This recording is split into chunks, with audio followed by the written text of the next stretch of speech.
Salve tropinha, como é que vocês estão? Sejam muito bem-vindos para mais um vídeo aqui no meu canal. E hoje um vídeo bem diferente, bem mais longo que o comum. Porque o que eu vou fazer hoje? Eu vou responder as perguntas que vocês mandaram lá no meu Instagram. E se você quiser uma oportunidade de mandar uma pergunta para eu responder aqui no YouTube, clica aqui no link da descrição e me segue lá no meu Instagram, fechou? Sem mais delongas, vamos lá, selecionei as 20 melhores perguntas, vou respondê-las aqui citando o nome de quem mandou, fechou? E a primeira pergunta é do xz.eric.11. Na sua opinião, qual jogador chegava para fechar o time do Palmeiras depois da lesão do Dudu?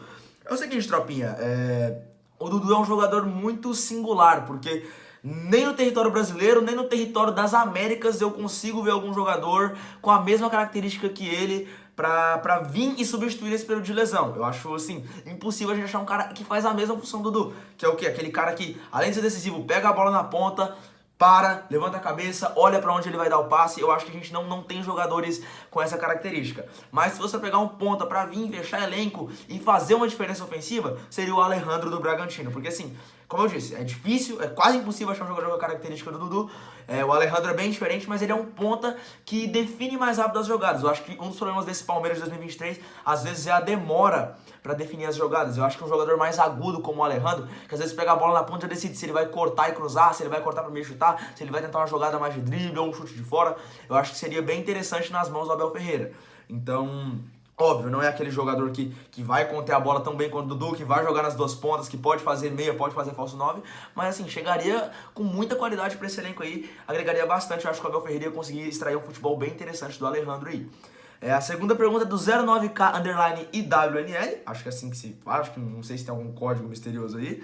Em qual ano você começou a acompanhar o futebol e quem fez você gostar?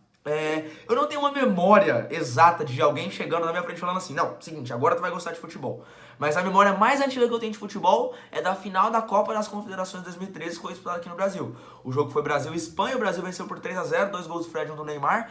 E eu não lembro do jogo, mas eu lembro de um flash, porque eu tinha 6 anos, eu lembro de um flash do Neymar com a taça na mão. E quem fez eu gostar, creio eu que foi meu avô, porque eu morei com os meus avós até os 8 anos de idade. E lá na casa deles, quem pra ligar a televisão e assistir futebol é o meu avô, que inclusive também é palmeirense. Então, que nem eu disse, não tem uma memória de caramba, alguém chegando, não, agora tu vai gostar de futebol. Mas creio que foi meu avô, porque eu morava com ele. E a memória mais antiga que eu tenho é essa aí da Copa das Confederações, que é uma competição extinta que a gente não tem mais, né? A última que a gente teve foi em 2017, né? Que foi na Rússia também. Eu acho que deveria voltar a ter uma competição bem interessante aí pra testar as seleções no ambiente de Copa do Mundo, tá? Eu acho que a FIFA deveria organizar de um formato diferente, talvez pra ficar mais interessante, mas seria bom eles voltarem. A terceira pergunta do Gabriel.vilar_07. O que você acha sobre a falta de reforço da diretoria e como isso deve afetar em casos de lesões? É o seguinte, a diretoria do Palmeiras, ele tá falando da diretoria do Palmeiras, né? Porque a maioria dos meus seguidores é palmeirense. A diretoria do Palmeiras tem uma postura mais cautelosa, tanto que o Anderson Barros, ele é um diretor esportivo que ele é um excelente vendedor. Não é que ele não sabe comprar, é que ele quer ter cautela, entendeu? Porque o Palmeiras já vacilou muito trazendo jogadores que não renderam, Luiz Adriano, por exemplo, Ramires, então o Ricardo Goulart. Então o Palmeiras tem essa postura mais conservadora. Eu acho que não é errado, eu acho que inclusive é correto você ter cautela em algumas negociações.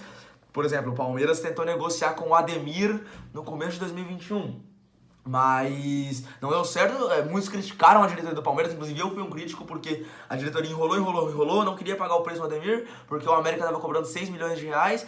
Aí depois ele foi pro Atlético Mineiro e não rendeu nada. Então assim, acho que essa cautela é importante pra não se precipitar em contratar jogadores que não vão render. Mas eu acho que em alguns momentos também vale o risco, entende? Vale o risco. Principalmente quando a gente tem um técnico muito fora da curva que consegue extrair coisas de jogadores que ninguém dá nada, como é o caso do Abel Ferreira, porque ele consegue pegar alguns jogadores que às vezes ninguém dá nada e ele consegue extrair um futebol interessantíssimo, como ele vem fazendo com o Breno Lopes essa temporada, que vem evoluindo bastante.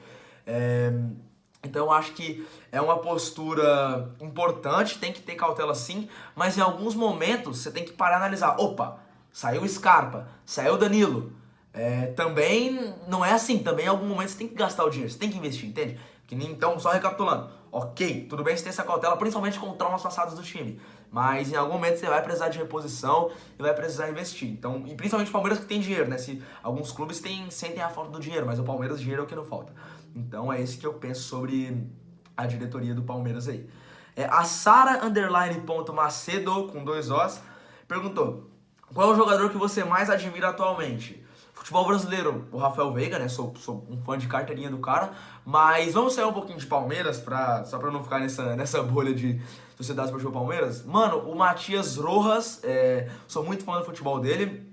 Inclusive eu queria muito que ele tivesse vindo pro Palmeiras, mas foi pro Corinthians. Foi pro único time que eu não queria que ele fosse, mas tudo bem. É um excelente jogador, polivalência, joga nas pontas, joga de meia.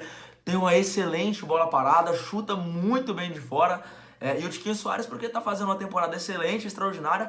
Não é um centroavante convencional que fica paradão lá dentro da área. Ele costuma atacar a entrada da área, que eu acho muito interessante.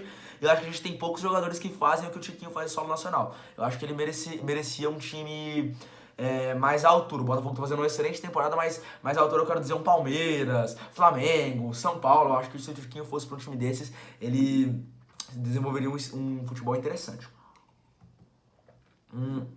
O Willilo perguntou: qual foi o gol perdido que você mais tocou o sofá enquanto assistia? Muitas perguntas pessoais aqui, mas foi recentemente do Breno Lopes no Palmeiras e Corinthians, né? Corinthians e Palmeiras, no caso.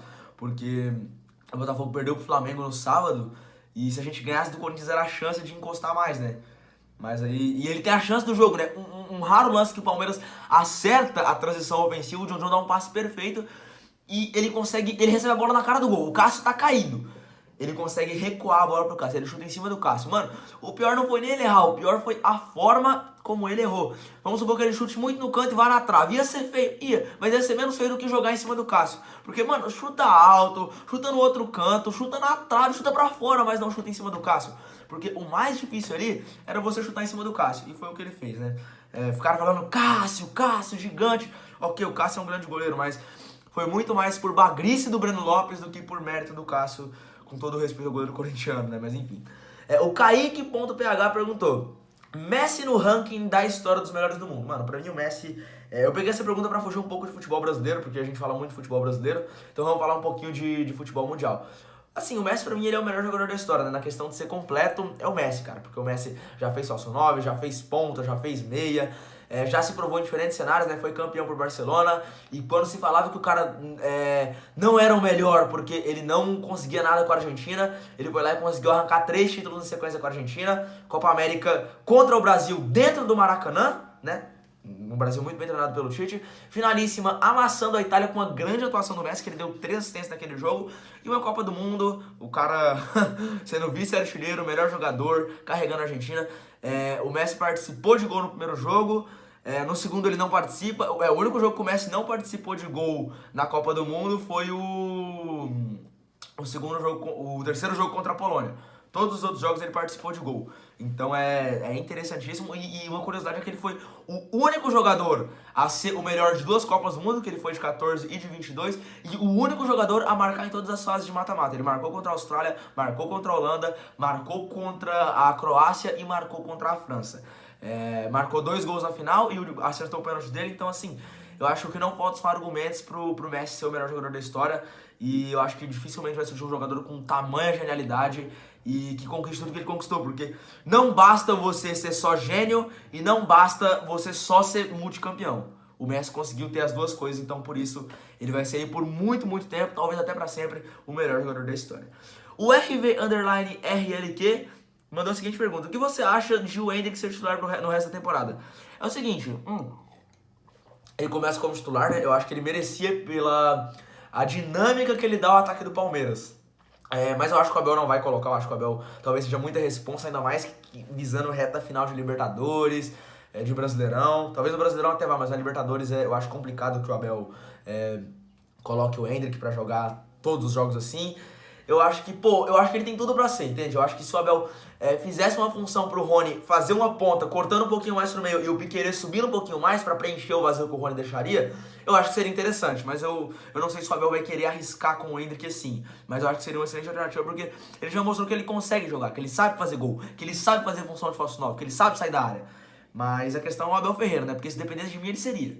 Mas o Abel não gosta de jogar tanta responsabilidade nas costas do Endrick, que eu acho que deveria jogar um pouquinho mais, entende? Porque uma coisa é você jogar a responsabilidade, outra coisa é você privar o cara de jogar. Porque o que o Abel Ferreira faz com o Endrick hoje é privar o garoto de jogar. Ele colocou ele 2 jogos seguidos agora, mas ele tava uma grande sequência sem entrar nos jogos. Mas enfim, né? O Abel tem seus motivos. A Yasmin SLVV __, que tem a foto do Richard Gil, inclusive. Rony deveria estar no Palmeiras ou sair? Eu não sei porque eu selecionei essa pergunta, porque ela é meio óbvia, né? O Rony deveria estar. Óbvio que ele tem que estar no Palmeiras. Porque eu acho que o que acontece com o Rony é o seguinte, ele tem que ser titular do Palmeiras. Pra mim isso é fato. O cara, quando ele tá bem, ele faz uma função muito boa, ele sai da área, ele incomoda a defesa, ele pressiona. Quando ele pressiona aquela entrada lateral da área, eu acho muito interessante. Porque ele consegue ter uma dinâmica, ele consegue incomodar os zagueiros, provoca erros na saída de bola, faz com que os zagueiros adversários acabem cometendo equívocos, consegue arrancar pênaltis do Palmeiras, consegue ele mesmo definir as jogadas.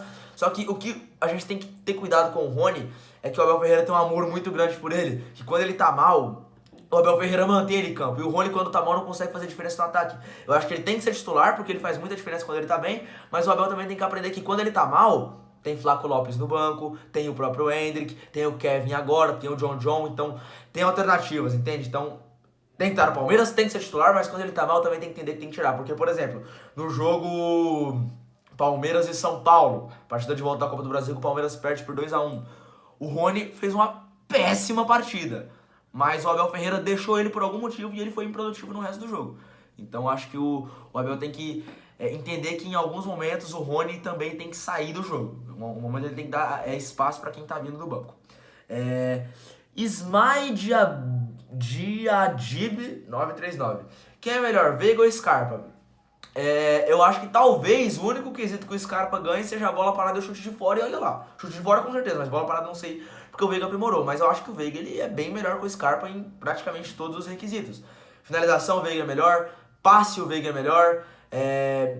Drible, o Veiga é melhor. Arrancada, condução de bola, mentalidade. E tanto que o Veiga substitui o Scarpa. Muita gente pensou que o Palmeiras ia perder muito em criação, porque o Veiga terminou a temporada passada com uma lesão, jogando mal, e o Scarpa tava só em crescente. Mas o Veiga não, substituiu melhor, deixa o ataque do Palmeiras mais produtivo do que era com o Scarpa. Então, eu acho que o Rafael Veiga é melhor que o Gustavo Scarpa, sim, e é isso. Zac Santos, underline. O que tem a falar sobre a decadência do Botafogo? Será que dá pra buscar o título? Mano, esse time do Botafogo eu acho que eles são muito fogo de palha, porque eles estão fazendo uma temporada extraordinária, mas eu não sei se ano que vem eles vão vir com a mesma intensidade não. Eu falei o mesmo do Atlético Mineiro de 2021, foi o que eu falei, os caras investiram muito pra um time de uma temporada, mas eu falei, em 2022 eles não vão mais conseguir grandes coisas.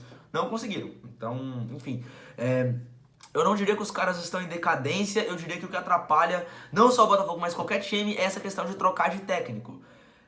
Porque o Luiz Castro sim fazia um grande trabalho, estava desde 2022 no time, aí ele sai, fica um outro treinador, eu acho que era interino, que conseguir vitórias. Aí vem o Bruno Lage que no momento ele não conseguiu arrancar ainda, conseguir consolidar o trabalho dele no Botafogo. Só que é o seguinte, tropinha, é bem arriscado isso, é bem complicado o que aconteceu com o Botafogo, porque o Luiz Castro estava fazendo um grande trabalho? Sim, mas ele fez um grande trabalho em 2023 e ele estava trabalhando com esse elenco desde 2022. Aí o Bruno Lage chega na metade de um campeonato pra conseguir o título, entende? Pode ser que ano que vem o Bruno Lage dê certo, dê muito certo porque ele é um bom treinador, mas esse ano eu não sei o que esperar. Mas que é bem difícil o Botafogo manter o nível, mudar de treinador, é difícil porque o Bruno Lage ainda não conhece o elenco e não tem o vestiário na mão como tinha o Luiz Castro. David Underline SC7, você acha que o certo é todo mundo voltar a deixar o Mike na direita e o Arthur na esquerda? Não, eu não acho. O Abel testou isso tanto na Libertadores, tanto contra o Corinthians. E eu acho que um dos bagulhos que mais me irrita nesse Palmeiras é quando o time insiste muito nos cruzamentos. E se você tem um ponta direita na ponta esquerda, que o ponta esquerda, o Arthur ele é canhoto. Ele tá na ponta esquerda, ele teria que cortar pra mim pra chutar com a direita, que não é o melhor que ele faz. E quando você tem um ponta direita na esquerda, canhoto, e um lateral direito, destro, na direita, o que você vai ter é só cruzamentos. Eu acho que perde muito, eu acho que o Arthur na direita ataca mais o fundo, eu acho que é interessante ele dar deixar o time mais agudo. Eu acho que o mais correto seria o John fazendo a ponta esquerda, ou o Rony, que eu falei agora há pouco, o Rony fazendo a ponta esquerda vindo um pouquinho mais pra dentro, o Piquerez mais ofensivo e talvez o Zé Rafael cobrindo o Piquerez. É complicado, porque você puxa um jogador pra um setor, o outro tem que cobrir, aí o outro tem que cobrir esse outro que saiu, é bem complicado. Mas de todas as alternativas, eu acho que a que eu não escolheria de maneira alguma é essa de deixar o Arthur na esquerda, porque a gente perde tudo do Arthur com ele jogando na ponta esquerda. É muito complicado. Heros Zemorei. Palmeiras é o maior clube BR na Libertadores da história? Com certeza, com certeza. O Palmeiras é o time brasileiro que tem mais títulos ao lado dos outros, de Flamengo, Grêmio, Santos e São Paulo. O Palmeiras é o time brasileiro que mais tem vitórias. O Palmeiras é o time brasileiro que acumula... O time brasileiro não, é o time do geral da Libertadores que acumula a maior sequência invicta fora de casa. O Palmeiras é o time brasileiro que mais marcou gols. O primeiro time brasileiro a jogar uma final. O time brasileiro que mais jogou finais. Então, assim, ninguém se iguala ao tamanho do Palmeiras na Conmebol Libertadores, né? Acho que isso é indiscutível. Tudo bem, tem times gigantes, São Paulo, Santos, mas o Palmeiras atualmente é o maior. O Rianzin XL10 falou: o que tu acha sobre essa acusação do Antony? É complicado, né? Complicado porque essas questões judiciais fora do Brasil são bem mais rígidas do que em solo nacional, né? Lá na Inglaterra, pra quem não sabe, o Rony foi acusado de agredir eu não lembro se é a namorada ou a ex-namorada, acho que é ex, acho que eles terminaram, né? E aí ela tá arrumando a papelada pra fazer um processo contra o Antony, tanto que ele foi cortado por isso. Foi cortado da seleção brasileira. E é complicado, né? Porque o cara tem um grande talento, é titular do Manchester United, tem uma grande carreira pela frente ainda, e pode ser que acabe a carreira dele por causa disso, né? Porque a gente já viu muitos jogadores, inclusive aqui no Palmeiras, acabando a carreira por questões pessoais. Por exemplo, o Renan, que teve aquele acidente de carro que acabou ceifando a vida de um pai de família, inclusive que Deus o tenha, e hoje ele tá lá no Catar, né? É bem complicado tudo isso que acontece. Se o Antony realmente fez, eu já não sei. Se ele tiver feito, que ele pague por isso. Mas se ele não tiver feito, que ele consiga se livrar desse processo e voltar a fazer o que ele sabe de melhor, que é futebol, né? Mas enfim, eu não tava lá, não posso nem ficar do lado da esposa, nem ficar do lado do cara, porque eu não vi. Aprendam isso, tropinha. Nunca fiquem do lado de ninguém se você não viu o que aconteceu, fechou? Então é isso. O Jetson.costa.587.